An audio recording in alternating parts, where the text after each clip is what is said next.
السلام علیکم ورحمۃ اللہ وبرکاتہ۔ اعوذ باللہ من الشیطان الرجیم۔ بسم اللہ الرحمن الرحیم۔ یسألونک عن الأہلة قل هي مواقيت للناس والحج وليس البر بأن تأتوا البيوت من ظهورها ولكن البر من اتقى۔ صدق اللہ العلی العظیم۔ اللہم صلی علی سیدنا و مولانا محمد النبی الامی وعلی آلہ واصحابہ وبارک وسلم وصلی علیہ۔ معزز سامعین و سامعات، پارہ نمبر 2 سورۃ البقرہ، آیت مقدسہ نمبر 199۔ اللہ رب العزت اس آیت مقدسہ کا فہم و شعور عطا فرمائیں اور عمل کی توفیق اور صلاحیت عطا فرمائیں۔ گزشتہ درس میں مالی اعتبار سے اللہ رب العزت نے احکامات ارشاد فرمائے۔ مال کی حفاظت اپنے بھائی، اپنے عزیز، اپنے پڑوسی کی ضروری ہے۔ جس طرح ہم اپنے مال کی حفاظت چاہتے ہیں، اسی طرح دوسرے مال کی حفاظت بھی ضروری ہے، اور پابندی لگا دی کہ لا تأکلوا اموالکم بینکم بالباطل۔ حکم جاری کر دیا کہ باطل طریقے سے اپنے بھائیوں، اپنے عزیزوں، اپنے دوستوں، رشتہ داروں، ہر جو دوسرا انسان ہے اس کا مال مت کھاؤ، اور کوئی ایسے ذرائع بھی مت تلاش کرو کہ اس کا فائدہ حکمرانوں کو ہو جائے، حکمران بھی ایک مافیا بن جائیں اور انسانوں میں لوٹ مار شروع کر دیں، مہنگائی کے عنوان سے اور دیگر عنوانات سے۔ اس لیے یہ معیار اللہ رب العزت نے طے فرما دیا کہ جس طرح اپنے مال کی قدر کرتے ہو، حفاظت کرتے ہو، آپ چاہتے ہو ہمارا مال کوئی چوری نہ کرے، ڈاکہ نہ ڈالے، یا غلط طریقے سے ہمیں کوئی استعمال نہ کرے، اسی طرح باقیوں کا معیار بھی رکھو۔ میرے عزیزو، اللہ رب العزت ہماری تربیت فرماتے ہیں، اور ہمیں ہمیشہ تربیت کے عنوان سے ہی یہ دروس سننے چاہیے۔ آج کے درس میں اللہ رب العزت نے چاند کے بارے میں اور پھر جو نئے مہینے آتے ہیں ان کے بارے میں ارشادات فرمائے ہیں اور تربیت فرمائی ہے کہ چاند کی کتنی اہمیت ہے، یا نئے سال، نئے مہینوں کی کتنی اہمیت ہے۔ جتنی بھی ہم ٹائم مینجمنٹ کرتے ہیں، مہینے ہیں، سال ہیں، پھر 24 گھنٹے ہیں، پھر گھنٹہ ہے، اس کی اہمیت بہت زیادہ ہے، لیکن اس کی اہمیت اللہ نے چاند کے ساتھ اٹیچ کی ہے۔ یسألونک، لوگ آپ سے سوال کرتے ہیں، پوچھتے ہیں، عن الأہلة، چاند کے بارے میں، کہ یہ جو چاند ہے اس کی کیا اہمیت ہے اور سورج کی کیا اہمیت ہے۔ تو چاند اہم ہے، آفتاب اور سورج جو ہے اس کے ساتھ جو مینجمنٹ کی ہوئی ہے، اب جو عیسوی ہمارا کیلنڈر ہے شمسی مہینوں کے ساتھ اٹیچ ہے، اس میں کمی بیشی ہوتی ہے، لیکن چاند کا تعلق تو یہ ہے کہ اس میں کوئی کمی بیشی نہیں ہے. اس میں چاند دیکھیں گے تو مہینہ شروع ہو جائے گا، اور اگلے مہینے کا چاند دیکھیں گے تو اگلا مہینہ شروع ہو جائے گا. اب چاند دیکھ کر جب ہم کوئی مہینہ طے کرتے ہیں تو وہ تو واضح ہے کہ چاند نظر آئے گا، دیکھیں گے تو اگلی مینجمنٹ شروع ہو جائے گی. لیکن جو آفتاب کے ساتھ کوئی مینجمنٹ طے کی ہوتی ہے، 365 دن اور کچھ گھنٹے وغیرہ کچھ طے کیا ہوتا ہے، وہ کمی بیشی ہوتی رہتی ہے. یسألونک عن الأہلہ، قل فرما دیجئے ہی مواقیت للناس والحج.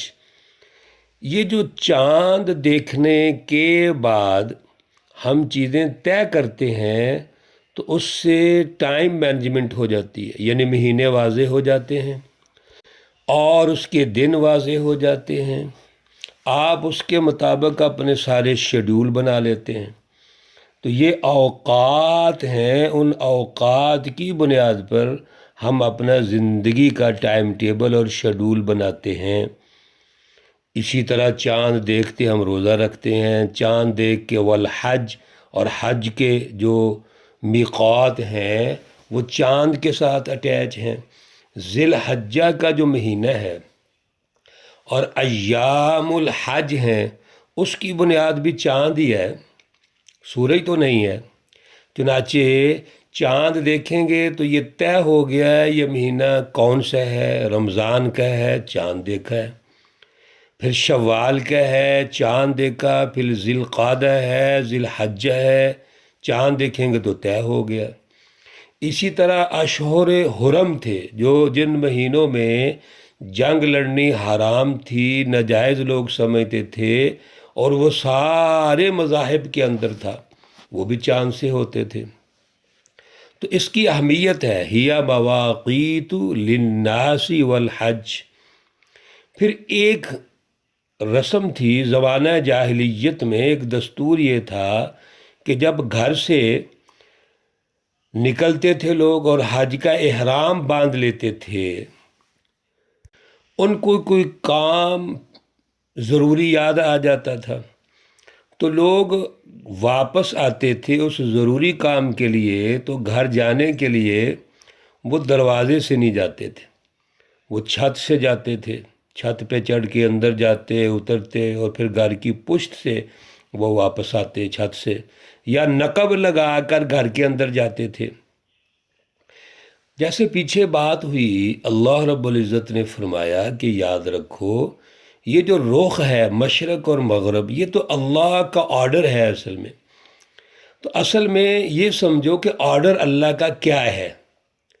اسی طرح یہاں پر بھی اللہ رب العزت نے زمانہ جاہلیت کی اس رسم کو یہ فرمایا کہ وَلَيْسَ الْبِرُّ، بر یہ نہیں ہے بِأَن تَأْتُوا الْبُيُوتَ مِنْ ظُهُورِهَا کہ آپ گھروں میں اس کے پیچھے کی طرف سے آؤ. وَلَكِنَّ الْبِرَّ مَنِ اتَّقَىٰ، لیکن نیکی تو یہ ہے کہ تم اللہ کا ڈر پیدا کرو. اصل میں اللہ سے جوڑ پیدا کرنا یہ ہے نیکی. اور پیچھے لیس البر ان تولوا وجوہکم پہ بر کے بارے میں بڑی تفصیلاً گفتگو ہوئی ہے. بعض لوگ ظاہری رسم کو نیکی سمجھتے ہیں، ظاہری رسم بھی نیکی ہے، اگر اللہ نے حکم دیا ہے تو بالکل ضرور اختیار کرو، لیکن اس کے پیچھے فلسفی سمجھنی چاہیے. فلسفی یہ ہے کہ اللہ کا حکم ہے، اگر اللہ کا حکم سمجھ کر جو بھی اللہ حکم دیتے ہیں ہم ظاہری رسم قائم کریں گے تو اس کے اثرات پیدا ہو جائیں گے. اور اگر من مرضی کریں گے جی ہمیں یہ پسند ہے یا نہیں ہے، اپنی من پسند بات کریں گے، تو یاد رکھیے یہ نیکی نہیں ہے، یہ تقوی نہیں ہے. اسی لیے تو یہود و نصارہ نے کفر کیا، اللہ کی بات کو نہیں مانا تو وہ کافر ہو گئے. قبلہ جب طے ہو گیا، اب بیت اللہ الحرام ہے تو کیوں تسلیم نہیں کر رہے؟ اگر بیت المقدس قبلہ تھا تو اب تو بیت اللہ الحرام قبلہ ہے. تو تو اس کو تسلیم کر لو۔ نبی علیہ الصلوۃ والسلام بھی اس طرف منہ کر کے نماز پڑھتے رہے ہیں۔ یہاں پر بھی یہی ہے کہ کوئی یہ نیکی نہیں کہ چھت کے اوپر سے آؤ، پیچھے سے آؤ۔ وَأْتُوا الْبُيُوتَ مِنْ أَبْوَابِهَا، آپ اپنے گھروں میں آؤ، اس کے دروازوں سے آؤ۔ جو ایک طریقہ کار ہے کہ دروازے سے آنا جانا ہے۔ اصل کیا ہے؟ وَاتَّقُوا اللَّهَ، اللہ کا ڈر پیدا کرو، تقوی پیدا کرو، اپنے دلوں کو اللہ سے جوڑ لو، اللہ رب العزت کی رضا حاصل کرو۔ اصل یہ ہے لعلکم تفلحون، تاکہ تم کامیاب ہو جاؤ۔ اگر تم یہ چاہتے ہو کہ دنیا میں بھی کامیابی ملے، آخرت میں بھی کامیابی ملے، تو میرے عزیزو اللہ کے ساتھ جوڑ پیدا کرو۔ اسی کو خدا شناسی کہتے ہیں۔ اور دوسرا اس کا پہلو کیا ہے تقوی کا؟ کہ اللہ کی بالادستی قائم کرو۔ وہ فکر اور فلسفہ جو ہمارے دلوں میں اللہ سے جوڑ پیدا ہو گیا، یقیناً ہو گیا۔ دماغ بھی اللہ کے مطابق، دل اللہ کے مطابق، اقرار باللسان ہو گیا، لیکن ابھی یہ ناقص ہے۔ کامل کب ہوگا؟ جب اللہ کی بالادستی ہوگی، ہماری سوسائٹی اس کے مطابق ہو، ہمارا سیاسی نظام اس کے مطابق ہو، ہمارا معاشی نظام اس کے مطابق ہو، ہمارے اداروں کی تشکیل اس کے مطابق ہو۔ یہ ہے تقوی۔ تقوی تب پیدا ہوگا جب اللہ کی پہچان، خدا شناسی قلوب میں، دماغ میں اور عمل بالجوارح، یہ سب کچھ ہوگا ایک پیج پہ۔ یہ ہے تقوی۔ ورنہ تو شیطان نقب لگائے گا، فوراً ہمیں گمراہ کر دے گا۔ اللہ رب العزت ہمارے اندر اعلیٰ شعور پیدا کریں، اپنی محبت اور اعلیٰ تعلق پیدا فرمائیں۔ اللہ رب العزت تمام بیماروں کو شفائے کاملہ عاجلہ مستمرہ عطا فرمائیں۔ اللہ رب العزت تمام مرحومین و مرحومات کو جنت الفردوس میں اعلیٰ مقام عطا فرمائیں۔ ربنا تقبل منا إنك أنت السميع العليم وتب علينا إنك أنت التواب الرحيم، وصلى الله تعالى على النبي الأمي محمد وعلى آله وأصحابه أجمعين برحمتك يا أرحم الراحمين۔ السلام عليكم ورحمة الله وبركاته۔